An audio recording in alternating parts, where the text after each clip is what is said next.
야, 더럽게 다른 남자랑 뒹굴어 임신을 해? 차가운 목소리가 생일 촛불을 끄듯 집안의 모든 온기를 순식간에 얼려버렸습니다. 헬스 트레이너 그 새끼 아이 임신했지? 정성스럽게 차려진 생일상 앞에서 한 여자가 믿을 수 없다는 표정으로 남편을 바라보고 있었습니다. 당신 미쳤어. 진심이야? 떨리는 목소리로 되물었지만 돌아온 건 더욱 차가운 시선뿐이었습니다. 이혼해. 바람난 년이랑은 못 살아. 남자는 조작된 사진들을 식탁 위에 던져놓으며 냉정하게 말했습니다. 바람난 년이라고 쪽당하기 싫으면 좋은 말로 할 때 도장 찍어. 그 순간 여자의 얼굴은 창백해졌습니다.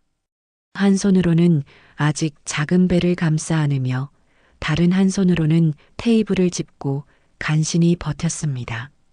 10달 전만 해도 서로 사랑한다고 속삭이던 그 입에서 나온 말이라고는 믿기지 않았습니다.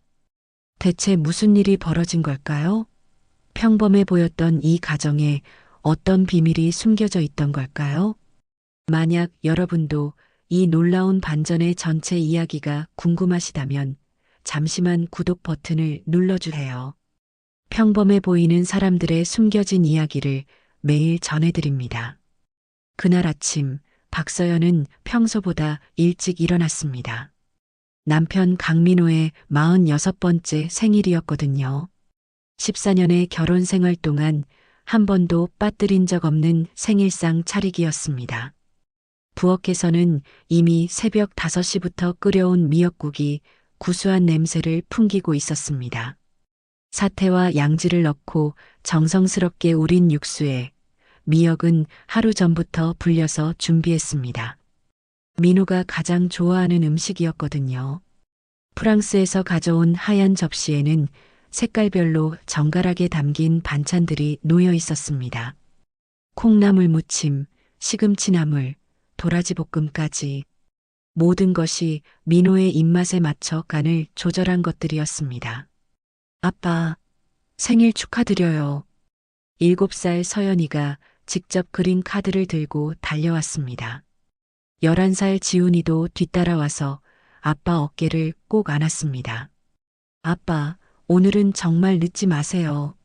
엄마가 케이크도 준비하셨어요. 아이들의 순수한 미소를 보며 서연은 흐뭇해했습니다. 이런 평범한 행복이 얼마나 소중한지 새삼 느꼈거든요. 하지만 민호의 반응은 달랐습니다. 카드를 대충 받아보더니 시큰둥한 표정으로 휴대폰만 들여다보고 있었습니다. 여보, 미역국 식기 전에 드세요. 서연이 살짝 재촉했지만 민호는 여전히 휴대폰 화면에 집중하고 있었습니다. 그리고는 갑자기 자리에서 일어나며 말했습니다. 회사 일이 급해서 저녁에 봐. 하지만 오늘 생일인데 저녁에 챙겨줄 거잖아. 나가봐야겠어. 민호는 서둘러 옷을 갈아입고 현관으로 향했습니다. 서연은 아쉬운 마음에 따라 나가며 물었습니다. 정말 일찍 들어올 수 있죠? 아이들이 얼마나 기다리는데. 알았다고. 대답은 짧았지만 서연은 그래도 안심했습니다. 그동안 함께 살아온 남편을 믿고 있었거든요. 민호가 출근하고 나서 서연은 아이들 아침 준비를 도우며 하루를 시작했습니다.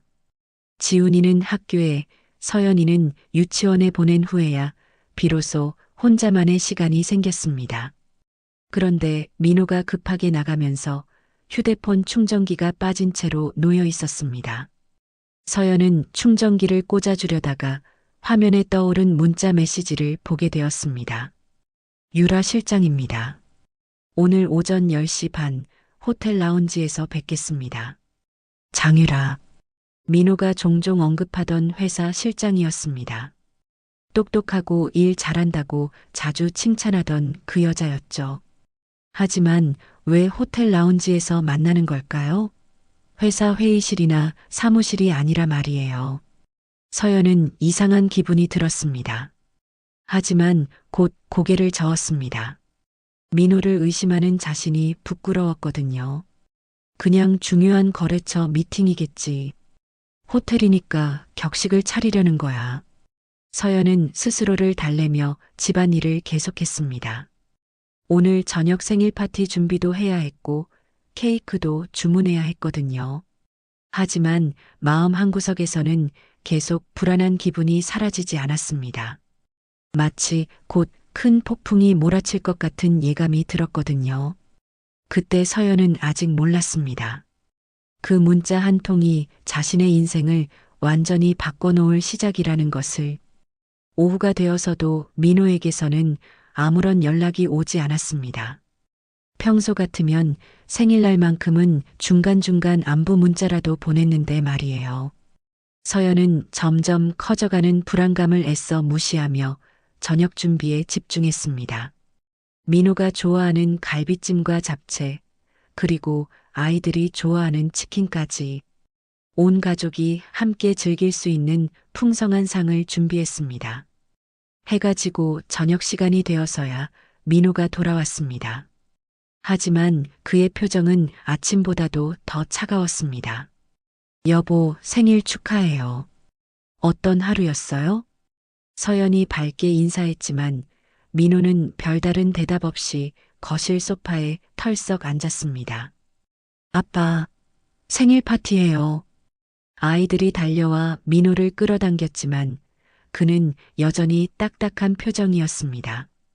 서연은 뭔가 이상하다는 느낌이 더욱 강해졌습니다. 평소에 민호라면 아무리 힘든 일이 있어도 아이들 앞에서는 웃음을 잃지 않았거든요. 여보, 무슨 일 있어요? 오늘 회사에서. 됐어. 그냥 피곤해. 민호의 차가운 대답에 서연은 더 이상 묻지 못했습니다. 하지만 마음속으로는 확신했습니다. 뭔가 잘못되고 있어. 그날 밤 생일 파티는 예상과 달리 썰렁하게 끝났습니다. 민호는 케이크도 제대로 먹지 않고 일찍 잠자리에 들었고 아이들도 아빠의 이상한 분위기를 감지했는지 금세 방으로 들어갔습니다. 서연 혼자 남겨진 거실에서 정리하지 못한 생일상을 바라보며 깊은 한숨을 쉬었습니다. 그때는 몰랐습니다. 이것이 그들 가족의 마지막 평범한 저녁이 될 거라는 것을. 며칠 후 서연의 불안감은 현실이 되었습니다. 그날도 평소처럼 아이들을 학교에 보내고 장을 보러 나간 서연은 백화점 명품관에서 믿기 힘든 광경을 목격했습니다. 민호가 장유라와 함께 넥타이를 고르고 있었던 것입니다. 이거 어때요? 당신 얼굴에 잘 어울릴 것 같은데. 유라가 민호의 목에 넥타이를 둘러주며 환하게 웃고 있었습니다. 그리고 민호 역시 서연에게는 보여준 적 없는 부드러운 미소를 짓고 있었습니다. 역시 안목이 좋네. 이걸로 할게. 그럼 저도 하나 골라주세요. 커플 넥타이로. 두 사람은 마치 연인처럼 자연스럽게 쇼핑을 즐기고 있었습니다. 서연은 숨이 막혔습니다. 다리에 힘이 빠져 근처 벤치에 털썩 앉아야 했습니다. 평생을 믿어왔던 남편이 다른 여자와 이렇게 친밀하게 지내고 있다니. 하지만 더 큰 충격은 그날 저녁에 기다리고 있었습니다. 민호가 집에 돌아오자마자 차가운 목소리로 말했습니다. 아이들 방에 들어가 있어. 어른들 얘기 좀 하자. 서연이와 지훈이를 방으로 보낸 후 민호는 서류 봉투를 식탁 위에 내려놓았습니다. 이혼 협의서야. 서명해. 뭐라고? 서연은 귀를 의심했습니다. 갑작스러운 이혼 요구에 머리가 하얘졌습니다. 농담하는 거죠? 오늘이 무슨 날인지 알아요? 진짜야. 내가 바람을 피웠잖아. 민호는 냉정하게 말하며 사진들을 꺼내 서연 앞에 펼쳐놓았습니다. 첫 번째 사진은 서연이 헬스장에서 트레이너와 함께 운동하는 모습이었습니다. 하지만 각도가 이상했습니다. 마치 두 사람이 밀착해서 포옹하는 것처럼 보이게 찍혀 있었습니다. 두 번째 사진은 서연이 카페에서 그 트레이너와 마주 앉아 서류를 보고 있는 장면이었습니다. 하지만 이것도 각도 조작으로 마치 둘이 손을 잡고 있는 것처럼 보였습니다. 이게 뭐예요? 이건 그냥 운동 지도 받는 거고, 여기는 헬스장 등록 서류 작성하는 거잖아요. 서연이 황급히 해명했지만 민호는 들은 척도 하지 않았습니다. 그리고 이건 뭐야? 민호가 꺼낸 건 통장 내역서였습니다. 서연의 계좌에서 그 트레이너에게 매달 일정 금액이 이체된 기록이 있었습니다. 이건 PT비예요. 당신도 알잖아요. 제가 운동하러 다닌다고 말했잖아요. PT비 치고는 너무 많이 주고받았네. 그리고 이건 어떻게 설명할 거야? 민호가 마지막으로 꺼낸 건 아파트 CCTV 캡처 화면이었습니다. 서연이 그 트레이너와 함께 아파트 주차장에 들어오는 모습이 찍혀 있었습니다. 하지만 서연은 기억했습니다. 그날은 비가 와서 트레이너가 우산을 빌려줬던 날이었습니다. 같은 아파트 단지에 살았던 그가 우연히 도와준 것뿐이었는데 사진으로는 마치 함께 들어오는 것처럼 보였습니다. 이건 오해예요. 그날 비가 와서. 오해? 이 모든 게 오해라고? 민호의 목소리가 점점 차가워졌습니다. 그리고 결정적인 증거가 하나 더 있어. 민호는 휴대폰을 꺼내 화면을 서연에게 보여줬습니다. 거기에는 임신 테스트기 사진이 있었습니다. 내가 임신한 거 알고 있어. 하지만 그 아이, 내 아이 아니지? 서연은 깜짝 놀랐습니다. 임신 사실을 아직 말하지 않았는데 어떻게 알았을까요? 무슨 소리야? 우리 아이야. 떨리는 목소리로 고백했지만 민호의 반응은 냉담했습니다. 거짓말하지 마. 내 뱃속에 내 아이 아니잖아. 헬스장 트레이너 아이지? 아니야. 이건 당신 아이라고. 서연이 절규했지만 민호는 믿지 않았습니다. 시기도 딱 맞아. 내가 그 남자랑 만나기 시작한 시점이랑 말이야. 그런 게 아니에요. 제발 믿어줘요. 하지만 민호는 이미 마음을 정한 상태였습니다. 이혼 협의서에 도장 찍어. 안 그러면 간통죄로 형사 고발할 거야. 그럼 내가 더 곤란해질걸? 서연은 무너졌습니다. 모든 증거가 자신에게 불리하게 조작되어 있었습니다. 아무리 해명해도 믿어주지 않는 남편 앞에서 할 수 있는 건 아무것도 없었습니다. 아이들은 어떻게 해요? 지훈이랑 서연이는 내가 키울 거야. 내가 바람피운 상황에서 아이들 키울 자격이 있어? 그 말에 서연의 심장이 찢어지는 것 같았습니다. 아이들과 헤어져야 한다는 것보다 더 참을 수 없는 고통은 없었습니다. 제발, 아이들만은 싫어. 내가 선택해. 조용히 나가든지 아니면 세상에 내 치부를 다 공개하든지. 민호는 차가운 최후 통첩을 던졌습니다. 비가 내리기 시작했습니다. 마치 서연의 심정을 대변하듯 거세게 내리는 빗소리가 집안을 가득 채웠습니다. 서연은 떨리는 손으로 이혼 협의서를 들었습니다. 모든 재산은 민호가, 아이들의 양육권도 민호가 가져가는 내용이었습니다. 자신에게 남는 건 아무것도 없었습니다. 정말 이래야 하는 거예요? 마지막 간청이었지만 민호는 고개도 돌리지 않았습니다. 결국 서연은 도장을 찍었습니다. 뱃속 아이를 지키기 위해서라도 지금은 물러설 수밖에 없었습니다. 내일까지 짐 정리해서 나가. 당분간 아이들한테 접근하지 마. 그 말을 끝으로 민호는 방으로 들어가 버렸습니다. 서연은 홀로 거실에 남겨져 오열했습니다. 한 손으로는 아직 작은 배를 감싸며 다른 한 손으로는 입을 막고 소리 내지 않으려 애썼습니다. 아이들이 깰까 봐서였습니다. 다음 날 새벽 서연은 작은 가방 하나만 들고 집을 나왔습니다. 돈도 카드도 아무것도 가져갈 수 없었습니다. 민호가 모든 계좌를 정지시켜 버렸거든요. 복도를 걸어나가며 서연은 아이들 방 문을 바라봤습니다.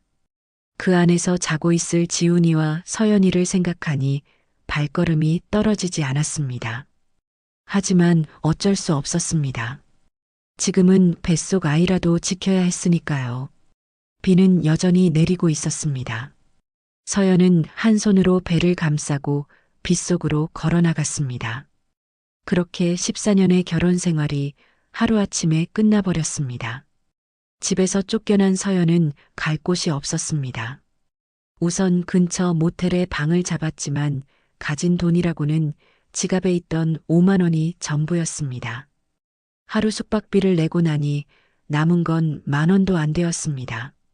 첫 번째로 찾아간 곳은 법무법인이었습니다. 간통죄는 작년에 폐지되었지만 상대방이 이런 식으로 증거를 조작했다면 명예훼손이나 무고죄로 맞고발할 수 있어요. 변호사의 말에 서연은 희망을 품었습니다. 하지만 문제는 비용이에요. 착수금만 3천만 원, 그리고 이런 케이스는 승소 가능성이 20%도 안 돼요. 상대방이 워낙 치밀하게 준비했거든요. 3천만 원이요? 서연은 기가 막혔습니다. 지금 당장 끼니도 해결하기 어려운 상황에서 3천만 원이라니. 분할 납부는 안 되나요? 죄송하지만 저희 사무실 규정상 착수금은 선납이에요.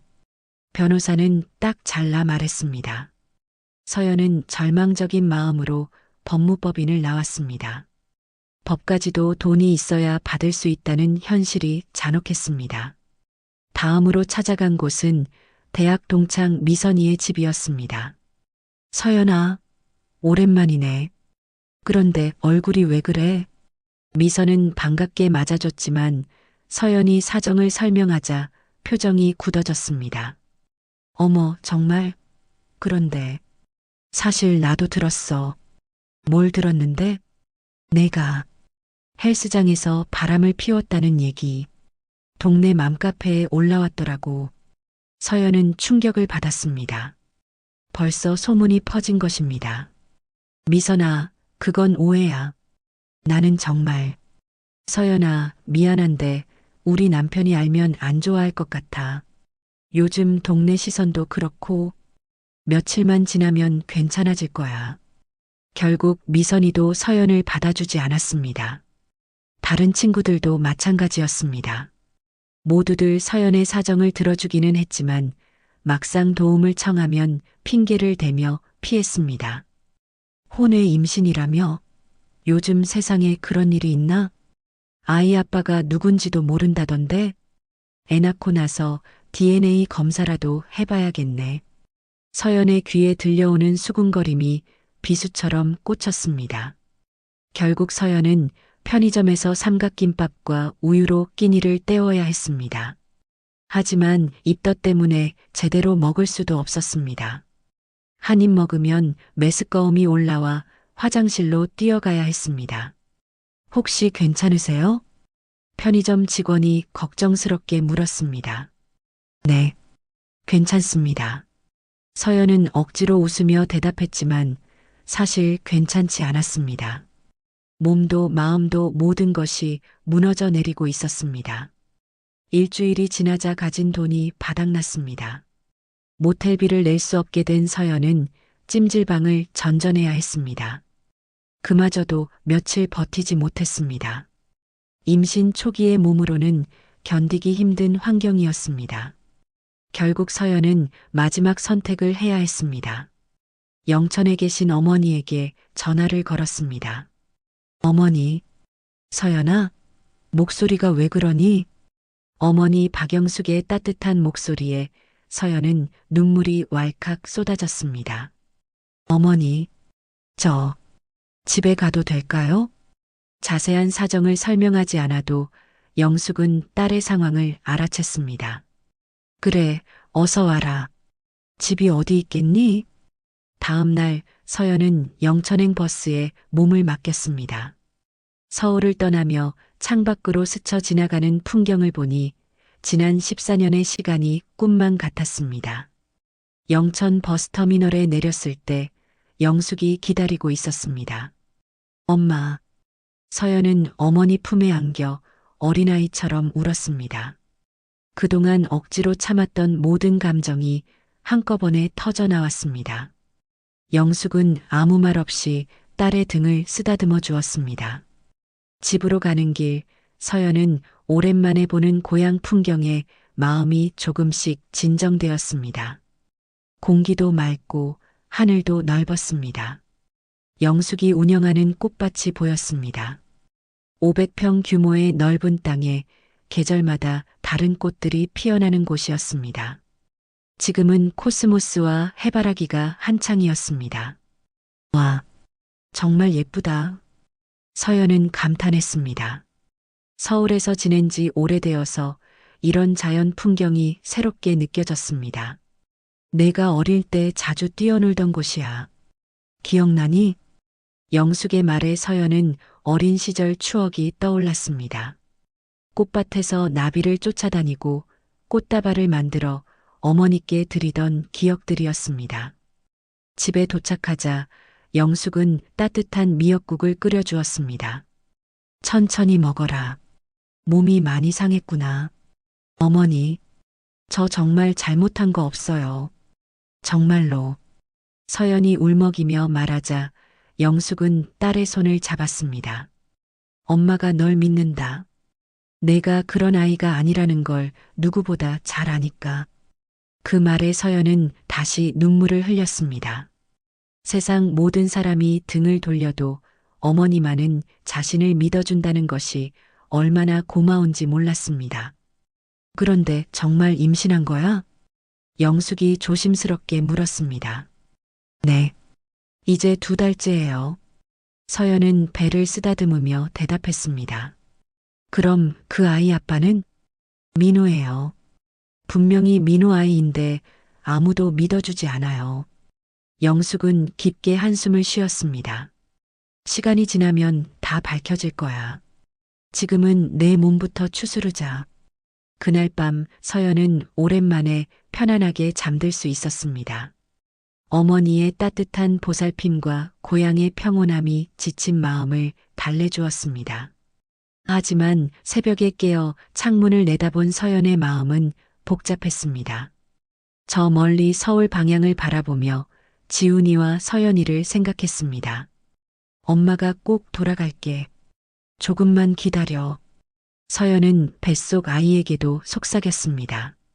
너도 엄마랑 같이 힘내자. 우리가 억울하다는 걸 꼭 증명해낼 거야. 꽃밭에서 불어오는 바람이 서연의 머리카락을 부드럽게 흔들어 주었습니다. 마치 새로운 시작을 약속하는 것처럼 말이에요. 하지만 서연은 아직 몰랐습니다.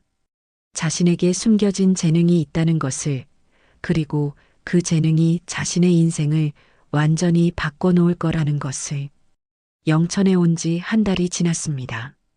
서연은 천천히 몸과 마음을 추스르고 있었습니다. 어머니 영숙의 따뜻한 보살핌 덕분에 입덧도 많이 나아졌고 얼굴에도 혈색이 돌기 시작했습니다. 매일 아침 꽃밭을 산책하는 것이 서연의 일과가 되었습니다. 계절이 바뀌면서 코스모스는 지고 국화가 피기 시작했습니다. 자연의 순환을 보며 서연은 조금씩 희망을 되찾고 있었습니다. 그러던 어느 날 대학 동창 이은정이 찾아왔습니다.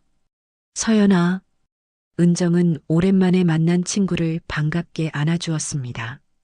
다른 친구들과 달리 은정은 서연의 사정을 듣고도 전혀 의심하지 않았습니다. 너 정말 힘들었겠다. 하지만 괜찮아. 다 지나갈 거야. 은정의 따뜻한 위로에 서연은 고마워했습니다. 그런데 은정아, 너는 뭐하고 지내? 나 요즘 캘리그라피 강사하고 있어. 너도 기억하지? 대학 때 내 손글씨 정말 예뻤잖아. 은정의 말에 서연은 깜짝 놀랐습니다. 자신의 손글씨를 기억해주는 사람이 있다니. 내 손글씨가? 응, 특히 한글 궁서체. 정말 예술작품 수준이었어. 교수님도 계속 칭찬하셨잖아. 서연은 그제야 어렴풋이 기억했습니다. 대학 시절 서예 수업에서 자신의 글씨가 유독 눈에 띈다는 이야기를 들었던 것을 말이에요. 하지만 그건 그냥 취미였는걸. 취미라니. 너 그때 전국 대학생 서예 대회에서 상도 탔잖아. 벌써 잊었어? 은정의 말에 서연은 서서히 기억을 되살렸습니다. 대학교 2학년 때 정말로 대회에서 금상을 받았었습니다.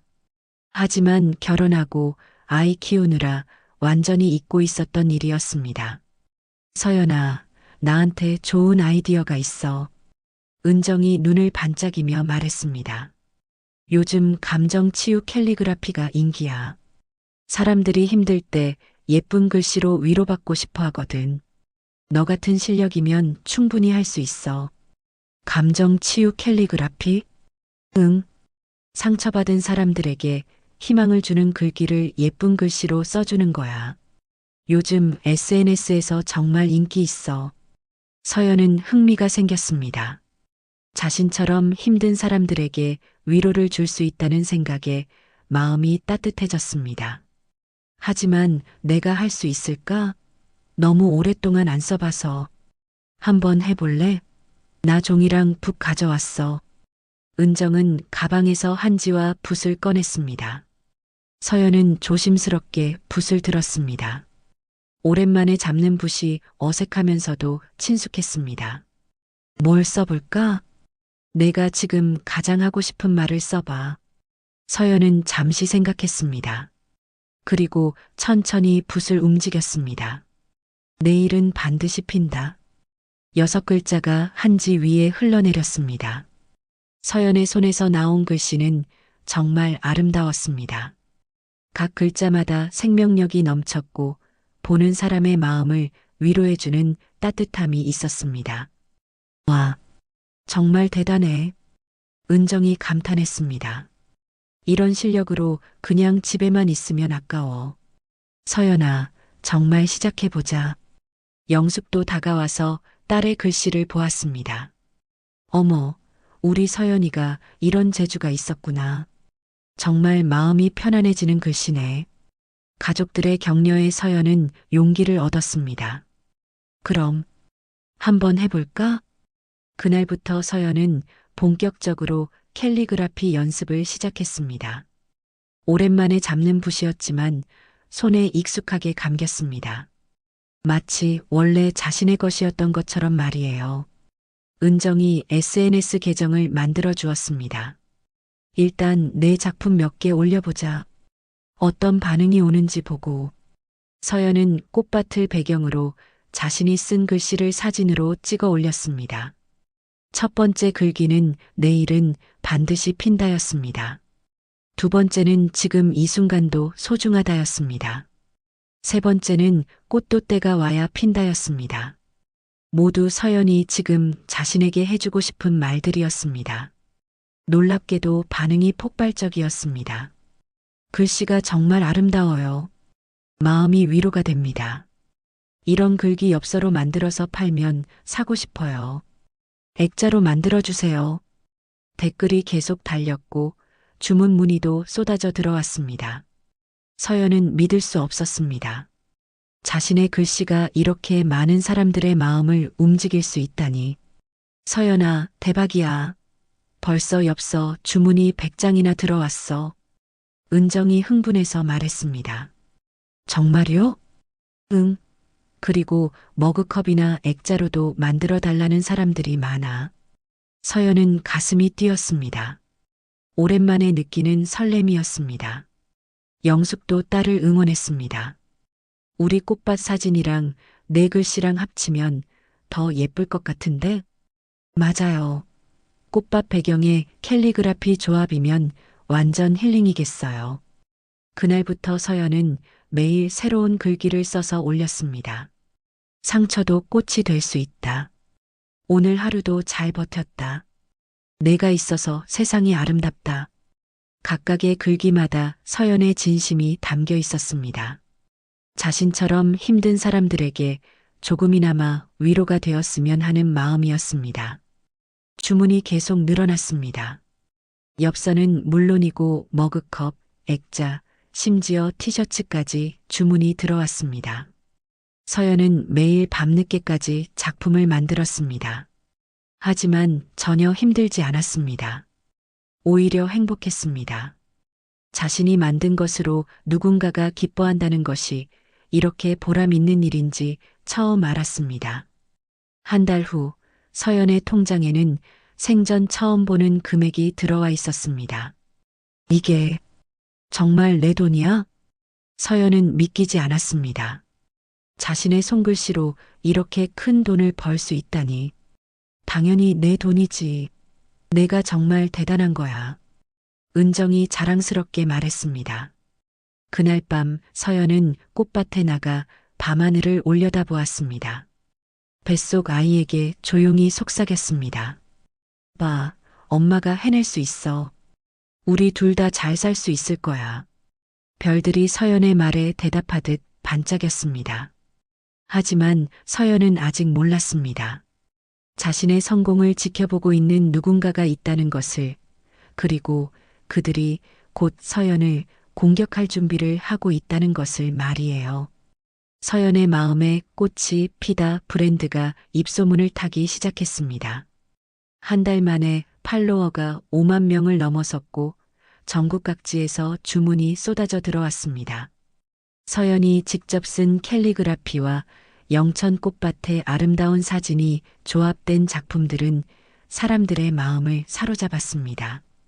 서연아, 이제 혼자서는 감당이 안 되겠어. 은정이 걱정스럽게 말했습니다. 매일 밤늦게까지 작업하는 서연을 보니 임신부인데도 너무 무리하는 것 같았거든요. 괜찮아. 이 일이 너무 좋아서 힘든 줄 모르겠어.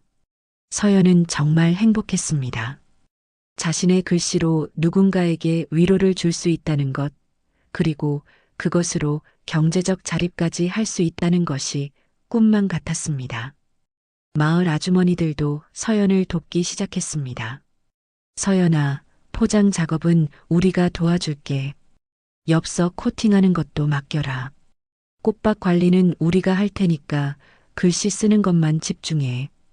영천마을 전체가 서연의 성공을 응원하고 있었습니다. 그러던 중 큰 기회가 찾아왔습니다. 지역 방송국에서 연락이 온 것입니다. 안녕하세요. KBC 영천 방송국입니다. 요즘 화제가 되고 있는 마음에 꽃이 피다 작가님이시죠? 네, 맞습니다. 저희 고향의 맛과 멋 프로그램에서 인터뷰를 하고 싶은데 가능하실까요? 서연은 얼떨떨했습니다. 방송까지 나간다니 상상도 못했던 일이었습니다. 물론이죠. 언제든지 괜찮습니다. 일주일 후 방송팀이 영천 꽃밭에 왔습니다. 와, 정말 아름다운 곳이네요. 제작진들이 감탄했습니다. 가을 국화가 만개한 꽃밭은 그야말로 그림 같았습니다. 인터뷰가 시작되었습니다. 서연 작가님, 언제부터 캘리그라피를 시작하셨나요? 사실 얼마 전에 시작했어요. 인생의 큰 변화를 겪으면서 제 자신을 돌아보게 되었거든요. 서연은 조심스럽게 대답했습니다. 구체적인 사연은 말하지 않았지만 진솔한 마음은 전달되었습니다. 작품에 담긴 메시지가 정말 감동적인데요. 힘든 시간을 보내는 분들에게 조금이나마 위로가 되었으면 해요. 저도 그런 위로가 필요했던 시간이 있었거든요. 서연의 진심 어린 말에 제작진들도 감동했습니다. 마지막으로 시청자분들에게 한 말씀 해주세요. 서연은 카메라를 바라보며 따뜻하게 미소 지었습니다. 힘든 시간은 언젠가 지나갑니다. 꽃도 때가 와야 피듯이 우리 인생도 반드시 아름다운 순간이 올 거예요. 조금만 더 버텨주세요. 방송이 나간 후 반응은 폭발적이었습니다. 온라인몰 주문이 하루에 1000건씩 들어왔고 전국 각지에서 연락이 쇄도했습니다. 서연아, 대박이야. 이제 진짜 전국구네. 은정이 흥분해서 말했습니다. 서연도 믿기지 않았습니다.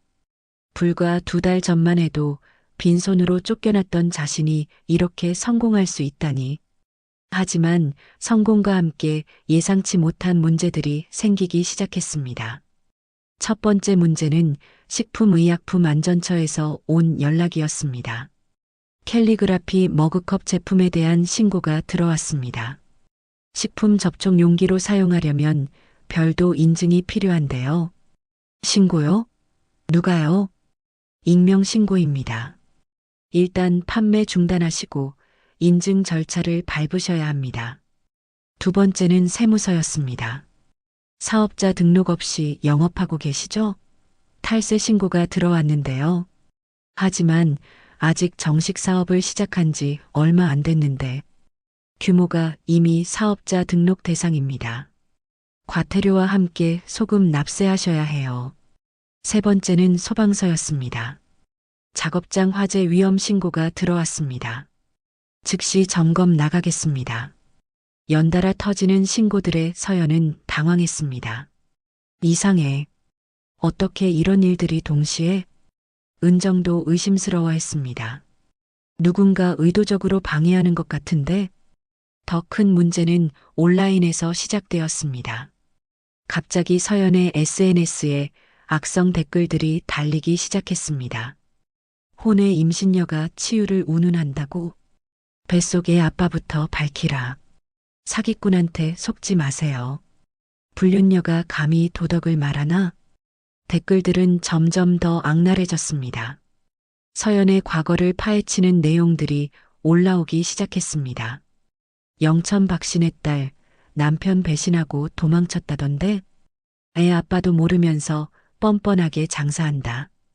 온라인 여론이 급격히 나빠졌습니다. 주문 취소가 급증했고 새로운 주문은 뚝 끊어졌습니다. 서연은 절망적이었습니다. 왜 이런 일이? 영숙이 딸을 위로했습니다. 서연아, 누군가 내 성공을 시기하는 거야. 견뎌내자. 하지만 상황은 더욱 악화되었습니다. 거래처들이 하나둘 손을 떼기 시작했습니다. 죄송합니다. 여론이 좋지 않아서 이미지 때문에 어쩔 수 없습니다. 다른 업체로 바꾸겠습니다. 서연이 정성스럽게 쌓아 올린 모든 것이 하루아침에 무너져 내리고 있었습니다. 그날 밤 서연은 꽃밭에 혼자 나가 앉았습니다. 뱃속 아이가 꿈틀거리는 것을 느끼며 속삭였습니다. 미안해. 엄마가 너무 나약한가 봐. 하지만 그때 휴대폰에 메시지 하나가 왔습니다. 작가님 글씨 보고 정말 힘이 났어요. 악플에 신경 쓰지 마세요. 진실은 언젠가 밝혀질 거예요. 그리고 또 다른 메시지가 왔습니다. 작가님 덕분에 우울증을 이겨냈어요. 계속 힘내세요. 작가님의 진심은 변하지 않아요. 응원합니다. 진짜 팬들의 따뜻한 응원 메시지들이 계속 들어왔습니다. 서연은 눈물을 흘렸습니다. 하지만 이번에는 절망의 눈물이 아니라 감사의 눈물이었습니다. 그래, 포기할 수 없어. 진실을 믿어주는 사람들이 있잖아. 서연은 다시 일어섰습니다. 뱃속 아이에게 다짐했습니다. 엄마가 꼭 이겨낼게. 우리를 응원해주는 사람들을 위해서라도. 하지만 서연은 몰랐습니다. 이 모든 공격이 누군가의 치밀한 계획이라는 것을, 그리고 더 큰 시련이 기다리고 있다는 것을 말이에요. 악성 댓글과 각종 신고로 시달리던 서연에게 더 큰 재앙이 찾아왔습니다. 그날은 새벽 5시였습니다. 평소처럼 일찍 일어난 서연이 꽃밭을 내다보는 순간 비명을 질렀습니다. 어머니, 어머니. 500평의 꽃밭이 완전히 파괴되어 있었습니다. 어제까지 아름답게 피어있던 국화들이 모두 시들어 죽어 있었습니다. 영숙이 급히 달려와 꽃밭을 보고는 주저앉았습니다. 이게 무슨 일이야? 꽃들은 단순히 꺾인 것이 아니었습니다. 뿌리까지 완전히 말라 죽어 있었습니다. 분명 제초제를 뿌린 것이었습니다. 누가 이런 짓을? 서연은 절망에 빠졌습니다. 자신의 작품 배경이 되어주던 아름다운 꽃밭이 하루아침에 사라진 것입니다. 더 큰 충격은 그것만이 아니었습니다. 영숙이 갑자기 가슴을 움켜쥐며 쓰러졌습니다. 어머니, 서연은 황급히 구급차를 불렀습니다. 병원에서 의사가 말했습니다. 협심증 발작입니다. 극심한 스트레스가 원인인 것 같은데요. 당분간 절대 안정이 필요합니다. 서연은 어머니 침대 곁에서 밤새 지켰습니다. 평생 건강하셨던 어머니가 자신 때문에 쓰러지셨다는 죄책감이 밀려왔습니다. 다음 날 더 나쁜 소식이 기다리고 있었습니다. 식품의약품안전처에서 연락이 왔습니다. 긴급 점검 결과 제품에서 중금속이 검출되었습니다. 즉시 영업 정지하시고 재고는 전량 폐기하셔야 합니다. 중금속이요? 그럴 리가 없는데. 이미 언론에 발표되었습니다. 소비자 안전을 위해 어쩔 수 없습니다. 서연은 멍해졌습니다. 그동안 정성스럽게 만든 제품들이 모두 폐기 대상이 된 것입니다. 온라인몰도 강제 폐쇄되었습니다. 중금속 검출 뉴스는 순식간에 퍼져나갔습니다. 역시 사기꾼이었네. 불량품 팔면서 힐링이라고 했다고? 혼의 임신의 불량품까지 정말 끝이네. 악성 댓글은 더욱 심해졌습니다. 서연은 견딜 수 없었습니다. 모든 것이 무너져 내리고 있었습니다. 그날 밤 서연은 집 근처 다리 위에 서 있었습니다. 강물이 검게 흘러가고 있었습니다. 서연은 난간에 기댄 채 눈물을 흘렸습니다. 모든 게 끝났어. 그동안 겪은 모든 일들이 파노라마처럼 지나갔습니다. 남편의 배신, 아이들과의 이별, 사회의 냉대, 그리고 이제는 어머니까지. 내가 뭘 잘못했을까? 왜 이런 일들이 계속 일어나는 걸까? 서연은 한 손으로 배를 쓰다듬었습니다. 뱃속 아이가 꿈틀거리는 것을 느꼈습니다. 이 아이도 이렇게 힘든 세상에 태어나야 하는 걸까? 절망적인 생각들이 머릿속을 가득 채웠습니다. 그때였습니다. 서연아. 뒤에서 누군가 부르는 소리가 들렸습니다. 영숙이었습니다. 어머니, 병원에 계셔야 하는 거 아니에요? 너 찾아서 나왔다. 밤에 나간다고 해서 걱정이 돼서. 영숙은 딸 곁으로 다가왔습니다. 힘들지? 어머니, 저 정말 못난 딸이에요. 어머니까지 아프게 해서. 서연이 울먹이자 영숙은 딸의 어깨를 감쌌습니다. 바보야. 내 잘못이 뭐가 있어? 하지만 꽃밭도 망가지고 사업도 망하고 모든 게 쟤 때문이에요. 서연아, 엄마가 뭔가 보여줄 게 있어. 영숙은 서연의 손을 잡고 집으로 돌아갔습니다. 부엌 서랍에서 뭔가를 꺼내 서연에게 주었습니다. 이게 뭐예요? 내가 어릴 때 쓴 편지야. 서연은 펼쳐보았습니다.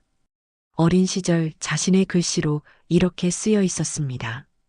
엄마, 저는 엄마의 딸이라서 너무 행복해요. 나중에 커서 엄마처럼 강한 사람이 될 거예요. 사랑해요. 기억나니? 내가 초등학교 3학년 때 써준 거야. 서연은 눈물이 났습니다. 그때 내가 했던 말도 기억나? 무슨 말이요? 꽃은 비를 맞아야 더 예쁘게 핀다고. 힘든 일이 있어도 꼭 이겨낼 거라고. 영숙의 목소리가 따뜻했습니다. 서연아, 지금이 그 비가 내리는 때야. 조금만 더 견뎌보자. 하지만 어머니, 이제 정말 아무것도 남지 않았어요. 아니야. 가장 중요한 게 남아있잖아. 영숙은 서연의 배를 가리켰습니다. 내 안에 있는 그 아이. 그리고 널 믿어주는 사람들. 그때 영숙이 핸드폰을 꺼내 서연에게 보여주었습니다. 이것 봐. 화면에는 서연을 응원하는 글들이 가득했습니다. 작가님, 힘내세요. 진실은 언젠가 밝혀질 거예요. 중금속 검출이 조작이라는 의혹이 있어요. 작가님을 믿습니다. 악플에 속지 마세요. 작가님 글씨 진짜 좋아요. 꽃밭 테러 범인을 꼭 찾아주세요. 진짜 팬들이 서연을 위해 진실 찾기에 나선 것입니다. 봐, 널 믿어주는 사람들이 이렇게 많아. 서연은 감동했습니다. 그리고 서연아, 엄마가 어제 뭔가 발견했어. 뭐려? 꽃밭에서 이상한 차 타이어 자국을 봤어. 새벽에 누군가 들어왔다 간 거야. 영숙의 말에 서연은 고개를 들었습니다. 정말요? 응. 그리고 CCTV도 확인해 보자. 분명 증거가 있을 거야. 그날 밤 모녀는 꽃밭 한 구석에서 작은 새싹을 발견했습니다. 제초제에도 살아남은 작은 생명이었습니다. 봐, 이것처럼 우리도 살아남을 수 있어. 영숙이 희망적으로 말했습니다. 서연은 그 작은 새싹을 보며 뱃속 아이에게 속삭였습니다. 우리도 저 새싹처럼 강하게 자라자. 엄마가 포기하지 않을게. 차가운 밤바람이 불었지만 서연의 마음에는 다시 작은 희망이 싹트기 시작했습니다. 하지만 서연은 아직 몰랐습니다. 이 모든 일의 배후에 누가 있는지, 그리고 곧 예상치 못한 도움의 손길이 다가오고 있다는 것을 말이에요. 다음 날 아침 서연은 놀라운 광경을 목격했습니다. 마을 사람들이 하나둘 모여들고 있었습니다. 모두들 손에는 작은 화분과 모종을 들고 있었습니다. 서연아, 우리가 왔다. 마을 이장님이 앞장서서 말했습니다. 이장님, 왜 이렇게 많이? 꽃밭 다시 만들자. 우리가 도와줄게. 맞아, 서연아. 내가 혼자가 아니야. 우리 마을 자랑인데 이런 일이 있어서야 되겠어? 할머니, 할아버지들부터 젊은 부부들까지 마을 사람들이 총출동한 것입니다. 서연은 감동으로 눈물이 났습니다. 감사합니다. 정말 감사합니다. 그날부터 마을 전체가 꽃밭 복구에 나섰습니다. 제초제로 죽은 땅을 갈아엎고 새로운 흙을 넣고 하나씩 모종을 심기 시작했습니다. 은정도 서울에서 달려왔습니다. 서연아, 내가 뭔가 준비해 온 게 있어. 은정이 노트북을 꺼내 보여준 것은 크라우드 펀딩 사이트였습니다. 마음의 꽃이 피다 재건 프로젝트야. 벌써 500명이 참여했어. 화면에는 서연을 응원하는 메시지들이 가득했습니다. 진실은 반드시 밝혀질 거예요. 작가님의 꿈을 지켜주세요. 함께 새로운 꽃밭을 만들어요. 전국 각지에서 후원금이 들어오고 있었습니다. 이렇게 많은 분들이 서연은 믿기지 않았습니다. 자신을 위해 이렇게 많은 사람들이 도움의 손길을 내밀어 주다니. 그런데 더 큰 놀라움이 기다리고 있었습니다. 그날 오후 낯선 남자가 꽃밭으로 찾아왔습니다. 박서연 씨죠? 네. 누구시죠? 제 이름은 최준호입니다. 강민호 씨와 같은 회사에 다니고 있어요. 서연은 깜짝 놀랐습니다. 민호 회사 사람이 왜 여기까지 왔을까요? 혹시 조용한 곳에서 이야기할 수 있을까요? 중요한 얘기가 있어서요. 서연은 준호를 카페로 안내했습니다. 사실 저는 더 이상 참을 수 없어서 왔습니다. 준호가 조심스럽게 말을 시작했습니다. 강민호 씨가 하고 있는 일들 정말 너무하거든요. 무슨 말씀이시죠? 준호는 USB를 꺼내 서연에게 건넸습니다. 이 안에 모든 증거가 들어있어요. 강민호 씨가 어떻게 부인을 모함했는지, 그리고 지금도 어떤 식으로 방해 공작을 하고 있는지 말이에요. 서연의 손이 떨렸습니다. 여기에 뭐가 들어있는 거예요? 첫 번째는 강민호 씨가 장유라 실장과 주고받은 카카오톡 내용이에요. 부인을 모함하기 위해 어떻게 증거를 조작했는지 다 나와 있어요. 준호가 자세히 설명했습니다. 헬스장 트레이너와의 사진들 모두 의도적으로 각도를 조작해서 찍은 거였어요. 그리고 통장 이체 내역도 조작한 거고요. 정말요? 네. 그리고 두 번째는 강민호 씨가 댓글 부대를 고용한 증거예요. 온라인에서 부인을 비방하는 댓글들 모두 돈 주고 시킨 거였어요. 서연은 분노가 치밀어 올랐습니다. 세 번째는 가장 충격적인 내용인데 꽃밭 테러와 식약처 신고 모두 강민호 씨가 사주한 일이에요. 뭐라고요? 여기 녹음 파일도 있어요. 강민호 씨가 직접 지시하는 음성이 녹음되어 있어요. 준호가 파일을 재생했습니다. 민호의 목소리가 들렸습니다. 꽃밭은 완전히 박살내버려. 그리고 제품에서 문제가 있다고 신고해. 저 여자 완전히 망하게 만들어야 해. 서연은 충격을 받았습니다. 자신의 남편이 이렇게까지 악랄한 사람이었다니. 왜 이걸 저에게 주시는 거예요? 저도 아이가 있거든요. 제 아이가 이런 아빠를 보고 자란다고 생각하니까 견딜 수가 없더라고요. 준호의 목소리에는 진심이 담겨 있었습니다. 그리고 부인분이 정말 억울하잖아요. 제가 봐도 강민호 씨가 너무 심했어요. 고맙습니다. 정말 고맙습니다. 서연은 눈물을 흘렸습니다. 마침내 자신의 억울함을 증명할 수 있는 증거를 얻은 것입니다. 그날 저녁 더 놀라운 일이 벌어졌습니다. 장유라가 갑자기 검찰에 자진 출두한 것입니다. 뉴스에서는 긴급 속보를 내보냈습니다. 장유라 씨가 검찰에서 충격적인 진술을 했습니다. 강민호 씨로부터 협박을 받아 박서연 씨를 모함하는데 가담했다고 고백했습니다. 서연은 텔레비전 앞에서 얼어붙었습니다. 뉴스는 계속되었습니다. 장유라 씨는 강민호 씨가 아내의 혼외 임신설을 퍼뜨리기 위해 치밀하게 계획했다고 밝혔습니다. 또한 최근 박서연 씨의 사업을 방해하기 위한 각종 공작에도 가담하라는 협박을 받았다고 진술했습니다. 화면에는 장유라의 인터뷰가 나왔습니다. 정말 죄송합니다. 저도 협박을 받아서 더 이상 양심상 견딜 수가 없어서 자백하게 되었습니다. 구체적으로 어떤 협박을 받으셨나요? 제 사생활을 폭로하겠다고 협박했어요. 그래서 어쩔 수 없이 정말 박서연 씨에게 죄송합니다. 서연은 믿기지 않았습니다.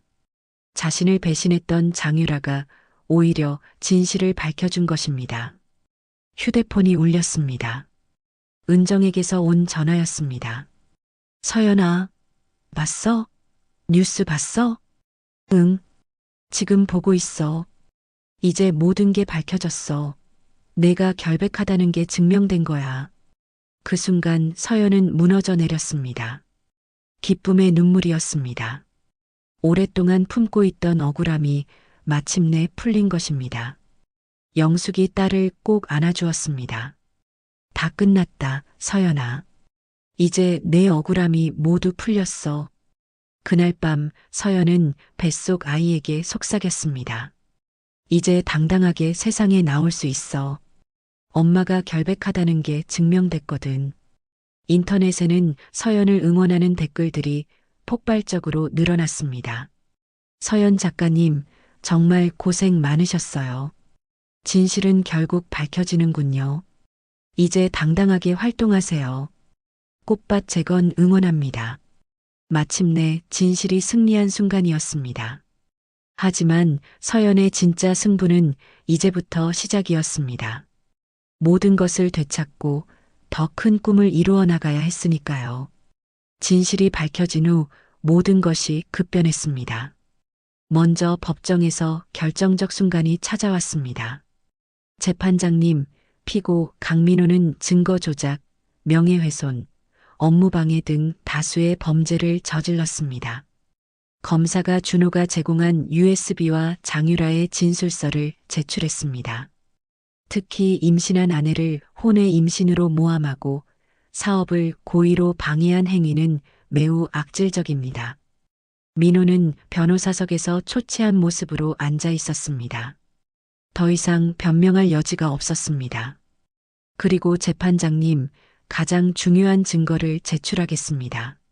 서연의 변호사가 일어섰습니다. 산부인과 의무기록과 DNA 검사 결과입니다. 서연은 지난달 출산한 아들을 안고 법정에 앉아 있었습니다. 의무기록에 따르면 임신 추정 시기가 명확히 기록되어 있고 DNA 검사 결과 아이는 강민호 씨의 친자로 확정되었습니다. 법정이 술렁였습니다. 즉, 피고가 주장한 혼외 임신설은 완전한 거짓이었습니다. 판사가 판결을 선고했습니다. 피고 강민호에게 징역 2년, 집행유예 3년을 선고합니다. 또한 원고에게 정신적 피해 보상금 5천만 원과 사업 손실 보상금 3천만 원을 지급하라고 명령합니다. 재산 분할은 원고에게 7대 3으로 유리하게, 친권과 양육권은 모두 원고 박서연에게 인정합니다. 서연은 눈물을 흘렸습니다. 마침내 정의가 실현된 순간이었습니다. 법정을 나오는 길에 지훈이와 서연이가 달려왔습니다. 엄마, 1년 반 만에 재회였습니다. 아이들은 엄마 품에 안겨 펑펑 울었습니다. 엄마, 보고 싶었어요. 저희 버리고 간 거 아니죠? 아니야, 절대 아니야. 엄마가 너희를 버릴 리 없잖아. 서연은 아이들을 꼭 안으며 말했습니다. 그리고 이제 남동생도 있어.